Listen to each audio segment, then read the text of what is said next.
વ્યક્તિ ધારે તો કોઈ પણ સમય કે પરિસ્થિતિ વ્યક્તિને દુઃખી કરી શકતી નથી. તો જે આત્મતૃપ્ત જીવનમાં કેટલીક ક્ષણો એવી આવે છે કે જે વખતે આપણે જે કંઈ કાર્ય કરતા હોઈએ એમાં આપણને ઉત્સાહ ન રહે. ક્યારેક એવું થાય કે આપણને થોડી બેચેની અનુભવાય, અંતરની અંદર આપણને નીરસતાનો ક્યારેક અનુભવ થાય, બધું હોવા છતાં. આ આપણી સ્વાભાવિક પરિસ્થિતિ નથી. શાસ્ત્ર એવું કહે છે કે આપણો સ્વાભાવિક ગુણ કયો છે? આનંદ. જો આપણે આપણી સ્વાભાવિક સ્થિતિમાં હોઈએ તો આપણે આનંદમાં રહેવા જોઈએ. જે ક્ષણે આપણા જીવનમાં આનંદ નથી અનુભવાતો એ વખતે આપણે આપણી સ્વાભાવિક સ્થિતિમાંથી બહાર આવેલા છીએ એવું આપણા શાસ્ત્રો કહે છે.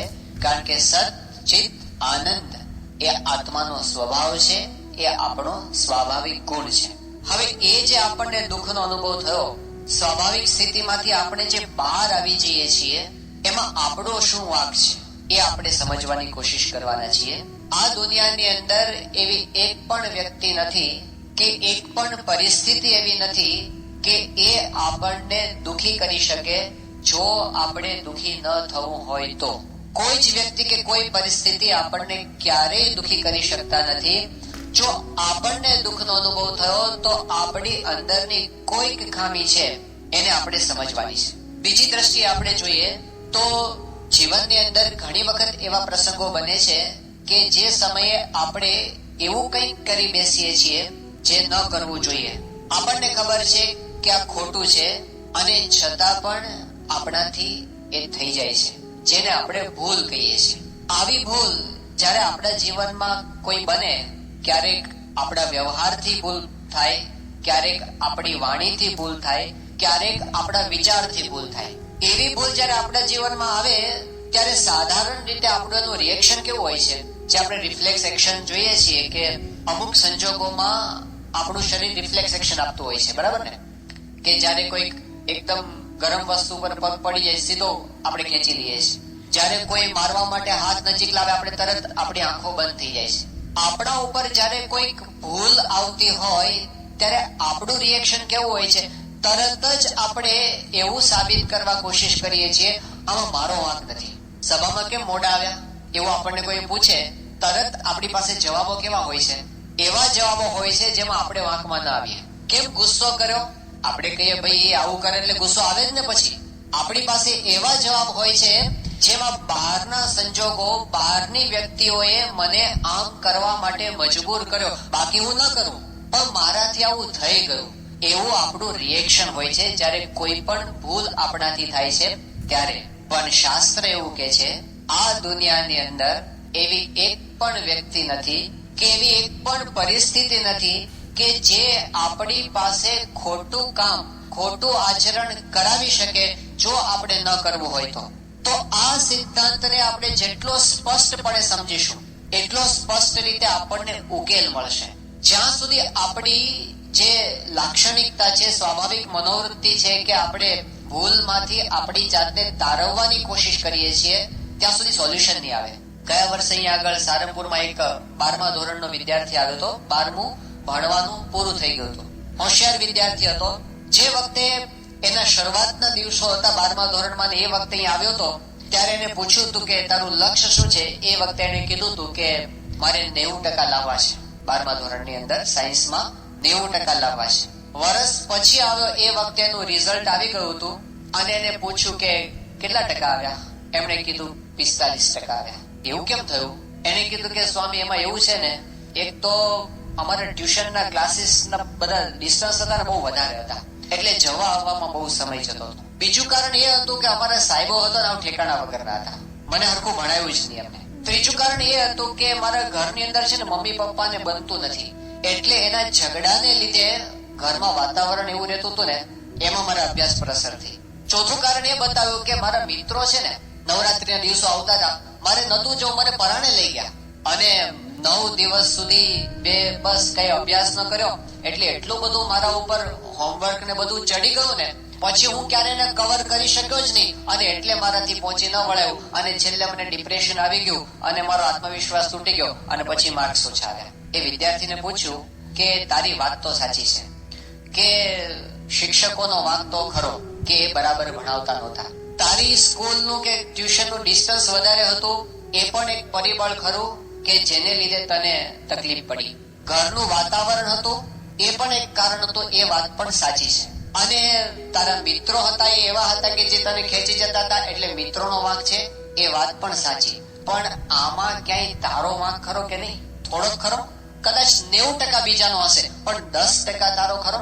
જો આપણે સમાધાન મેળવવું હોય અને જો આપણે શાંતિ મેળવવી હોય તો એ 10% ઉપર જવું પડશે જે આપણા ઉપર આવે છે. બાકી આપણે ફરિયાદો કરી શકીશું કે આને લીધે આમ થયું, આને લીધે આમ થયું, આને લીધે આમ થયું. આપણે બહુ વ્યવસ્થિત રીતે એના કારણો રજૂ કરી શકીશું અને કદાચ આપણે કોર્ટમાં ઉભા રહીએ તો આપણે જીતી પણ જઈશું કે બરાબર છે તમારું, એના કારણે જ આ પ્રશ્ન થયો છે. એવું જોઈએ છે ને બધા પરદેશની અંદર બધા સ્યુના કેસ બધા એવા જ હોય છે ને, બધા જાત જાતના કે મેં બોર્ડ જોયું અને પેલું કોફી મારા પગ ઉપર ઢોળાઈ ગઈ એટલે હવે કંપની પર શું કરો કે બોર્ડ એ કેમ લગાડ્યું. આપણે બીજા ઉપર નાખી શકીએ, સાબિત કરી શકીએ કે એને લીધે મારા જીવનમાં આ પ્રશ્ન આવ્યો છે અને આપણે જીતી પણ છીએ કોર્ટમાં દલીલો કરીને, પણ એનાથી કોઈ દિવસ સમાધાન નહીં મળે, એનાથી કોઈ દિવસ શાંતિ નહીં મળે. જો શાંતિ અને સમાધાન મેળવવા હશે તો આપણે આપણી ભૂલ ઉપર જવું પડશે, એના ઉપર ફોકસ કરવું પડશે. તો આપણે આપણા પ્રશ્નોની અંદર આપણી શું ભૂમિકા છે, મેં ક્યાં ભૂલ કરી છે, એ વિચારવાની ખૂબ જરૂર છે. આપણે પરસ્પરના સંબંધોની અંદર ઘણી વખત એવો અનુભવ કરીએ છીએ કે ક્યારેક કોઈક કડવાશ આવી જાય છે, ઘરની અંદર બોલાચાલી થઈ જાય છે, મન ક્યારેક ઊંચા થઈ જાય છે. હવે અત્યારે આપણા જીવનમાં જે છેલ્લામાં છેલ્લો આવો કડવાશનો પ્રસંગ બન્યો હોય ને એને આપણે યાદ કરો. એમાં આપણે શું ભૂલ કરી હતી, એમાં આપણે શું એવું હતું કે જે નહોતું બોલવાનું અને બોલી ગયા હતા. મારો કઈ વાંક એની અંદર ખરો, એ વિચારવું પડશે. આપણને પહેલી દ્રષ્ટિએ એવા જવાબો મળશે કે મારો એકલાનો વાંક નહોતો, સામેવાળાનો પણ વાંક હતો. આપણને એવા જવાબો મળશે કે હું પેલા નહોતો બોલ્યો, પેલા એ બોલ્યા હતા. આપણને કદાચ એવા જવાબો મળશે કે હું કેટલુંક સહન કરું, પછી કઈ હદ હોય કે નહીં, આટલું બધું થાય પછી કોણ રહી શકે, અને મારે તો ગુસ્સો કરવો જ નહોતો, પણ આવું થાય પછી ગુસ્સો આવ્યા વિના કેવી રીતે રહે. એટલે આપણે એવા જવાબોને હમણાં બાજુમાં મૂકી દઈએ. માની લઈએ કે સામેવાળી વ્યક્તિએ 95% ભૂલ કરી છે, પણ મારે આગળ વધવું છે, મારે મારી જાતમાં સુધારો કરવો છે અને મારે સાચી શાંતિ મેળવવી છે, તો હું 5% ઉપર ફોકસ કરીશ કે મારી 5% ક્યાં હતી. અને જો આપણે એના પર ફોકસ કરીશું તો સામેવાળી વ્યક્તિને પણ સુધારવાની પ્રેરણા મળશે. રસ્તો જે છે, જ્યાં સુધી આપણે એકબીજા પર આક્ષેપો કરશું સમાધાન નહીં મળે. પોતાની ભૂલ જોઈશું એટલે સામેવાળી સુધારવા મળશે. આ આપણા શાસ્ત્રો આપણને સમજાવે છે. કેટલી મહત્વની બાબત છે જે આજના આધુનિકો અત્યારે હવે કહેતા થયા છે, પણ આપણા શાસ્ત્રના સિદ્ધાંતો સનાતન છે, જે કાયમી ઉકેલ આપણને આપે છે.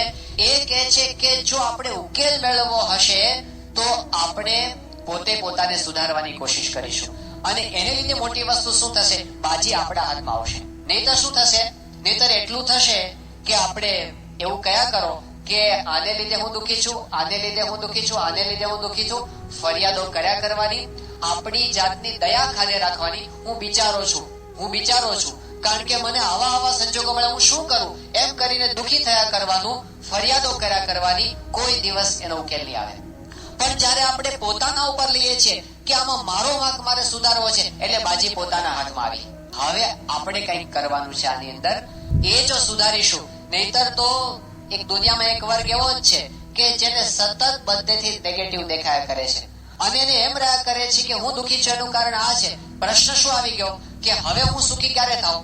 હું ત્યારે જ સુખી થાઉં કે મારા મિત્રો છે એ સુધરી જાય.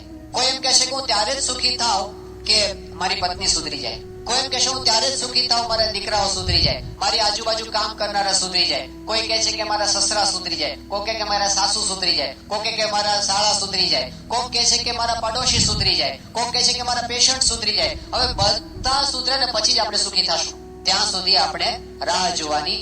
આખી દુનિયા બદલાઈ જાય તો જ આપણે સુખી થઈએ, એ વિના આપણે સુખી. ગવર્મેન્ટ સુધરી જવી જોઈએ, આપણા શહેરની બધી રસ્તાની વ્યવસ્થા સુધરી જવી જોઈએ, આખી દુનિયાની અંદર જેટલી કઈ વ્યવસ્થાઓ છે બધી સુધરી જવી જોઈએ, આતંકવાદીઓ સુધરી જવા જોઈએ, તો આપણે સુખી થશું, નહીં તો સુખી થશું નહીં. પણ જયારે આપણે જવાબદારી પોતાની લઈએ છીએ કે આ બધી પરિસ્થિતિની વચ્ચે હું જે દુઃખી થાઉં છું એમાં મારી અંદર કઈ ખામી છે, તો તો આપણે એની અંદર સુધારો કરવાની દિશામાં આગળ વધી શકીશું.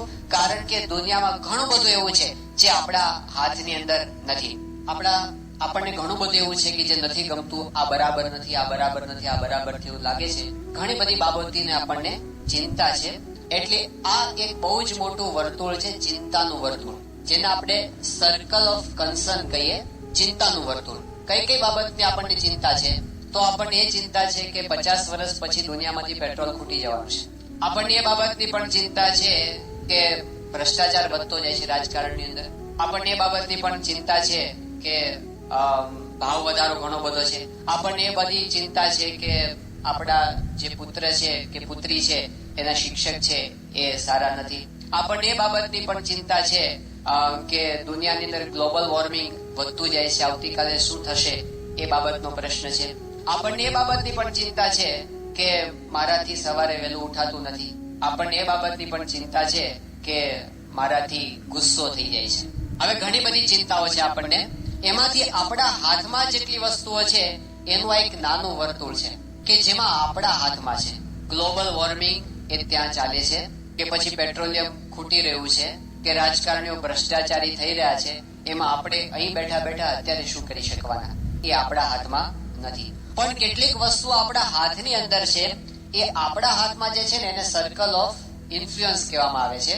એને આપણે ક્ષમતાનું વર્તુળ કહીએ. આપણી ક્ષમતા આટલા ભાગની અંદર છે, આ ભાગમાં નથી. હવે જે વસ્તુ આપણા હાથમાં નથી એટલે કે આ બહારનો ભાગ, એમાં આપણે જેટલો સમય રહીએ છીએ ને એની અસર શું થાય છે? એની અસર એ થાય છે કે આપણો વચ્ચેનું સર્કલ નાનું થવા માંડે છે. જેમ જેમ આપણે આપણા હાથમાં નથી એવી વસ્તુઓની ચિંતા કરીએ છીએ એમ એમ આપણા હાથમાં જે છે ને એ વસ્તુ ઓછી થતી જાય છે. અને આપણે જેમ જેમ આ ભાગમાં વધારે રહીએ છીએ એમ એમ આ સર્કલ મોટું થતું જાય છે. આપણી ક્ષમતાઓ વધતી જાય છે. એટલે જે આપણા હાથમાં છે એને સુધારવા માટે જો આપણે પ્રયત્નશીલ થઈએ તો આપણા હાથમાં જે નથી એની ફરિયાદો કરવાનો ટાઈમ આપણને રહેશે નહીં. આપણો મોટા ભાગનો સમય આવી બાબતમાં જાય છે. સવારના પોરમાં છાપું ખોલીને કોઈ બેસે અને પછી આખું પહેલેથી છેલ્લે સુધી વાંચી જાય અને પછી માથે હાથ દઈને બે આ દુનિયાનું શું થશે એમ કરવાને બદલે હું આમાંથી શું સુધારી શકું એ વિભાગમાં જો જઈએ ને તો એ આપણે ક્ષમતાના વર્તુળમાં રહ્યા કહેવાય. તો કોઈ પણ પ્રશ્ન આપણા જીવનમાં જ્યારે બને છે ત્યારે હંમેશા આપણે મારો આમાં શું રોલ છે, મારી કેટલી ભૂલ છે, હું ક્યાં સુધારો કરી શકું એનો વિચાર આપણે કરવાની જરૂર છે. જ્યારે કોઈ આપણા જીવનમાં નિષ્ફળતાનો અનુભવ થાય છે ત્યારે પણ આપણે એવું ના કહીએ કે મને આ સગવડ ન મળી, આ સગવડ ન મળી, આ સગવડ ન મળી એને લીધે હું નિષ્ફળ ગયો. ના, મારે એમાંથી પણ રસ્તો કાઢવો જોઈતો હતો, જે હું ન કાઢ્યો મેં એ મારી ભૂલ છે. દુનિયામાં દેખાય છે ને, આપણે પેલું મંગેશ મહાસ્કરની વાત સાંભળીએ છીએ કે મુંબઈની અંદર ધારાવીની ઝૂંપડપટ્ટીમાં પેલી એક ગંધાતી ગલીની અંદર એક સામાન્ય ઓરડીની અંદર રહેનારો છોકરો જેને નથી લાઇટની સુવિધા, નથી સારા સ્કૂલમાં એડમિશન મળ્યું, નથી સારા ટીચર એને મળ્યા કે નથી સારું વાતાવરણ મળ્યું, એ છોકરો 10મા ધોરણમાં 97% લાવ્યો અને મહારાષ્ટ્ર બોર્ડનો 40 વર્ષનો રેકોર્ડ બ્રેક કરી નાખ્યો. એવો એક છોકરો. બધા આંખો ચાર થઈ ગઈ કે શું કહેવાય, કોઈ પ્રકારની વ્યવસ્થા નહોતી અને એમાં એને આટલી સારી પ્રગતિ કરી, આવો આગળ આવ્યો, આ તો ખરેખર રત્ન છે.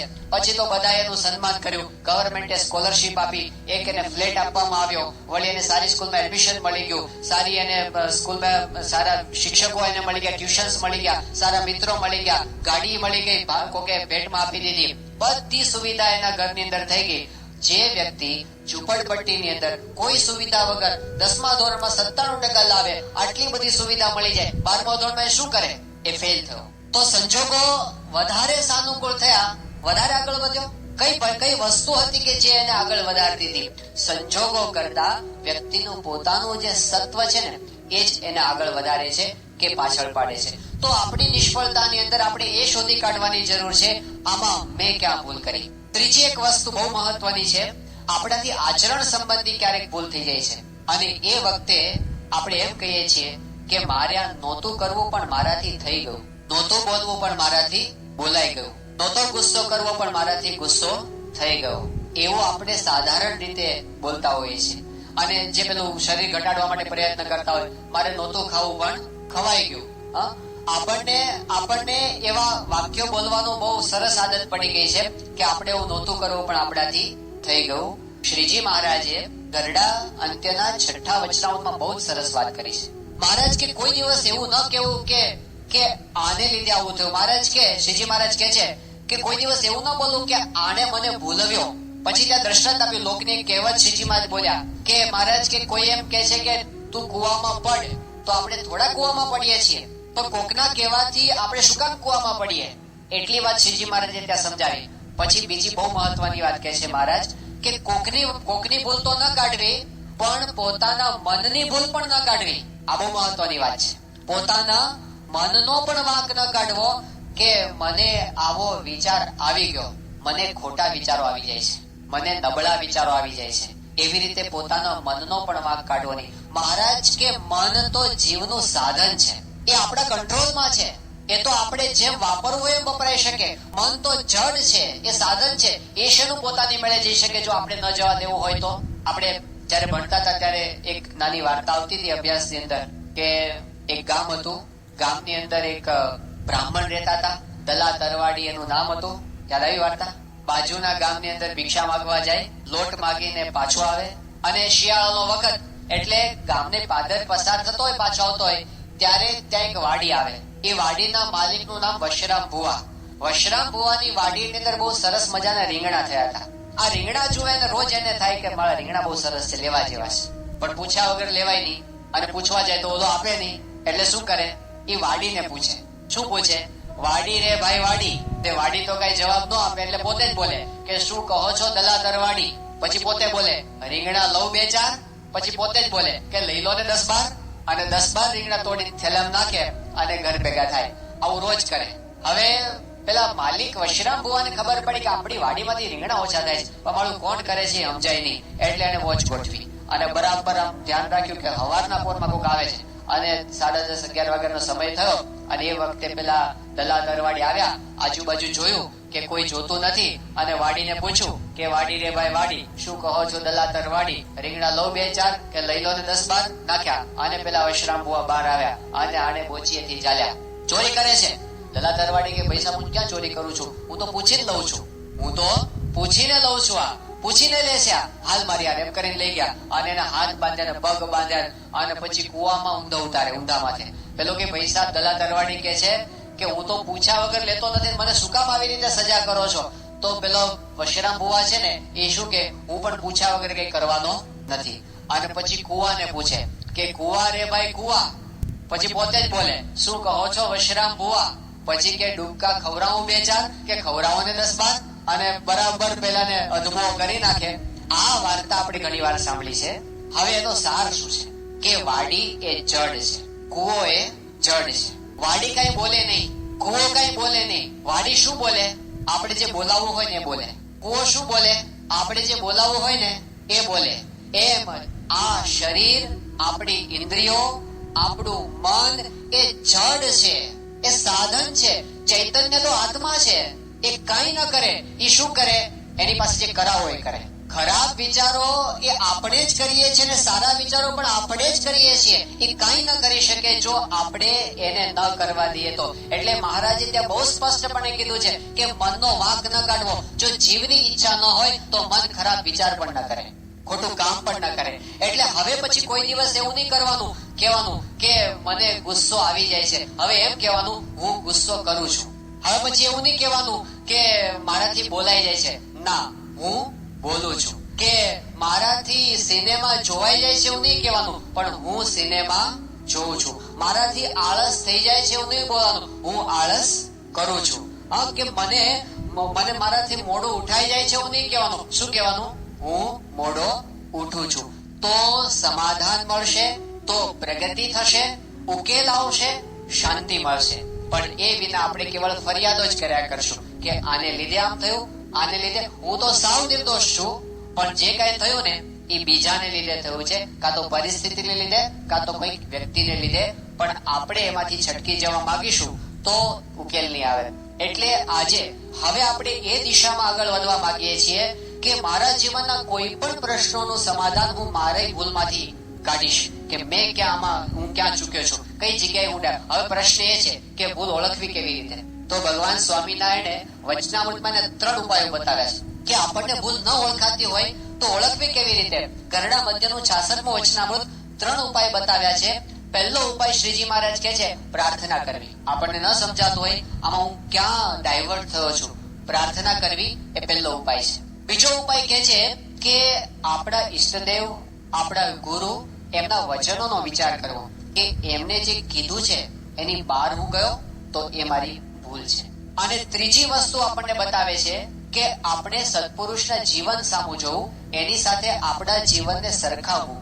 જ્યાં આગળ આપણી એનાથી જુદા પડતા હોય સમજવું કે આ જગ્યાએ આપણી ભૂલ છે.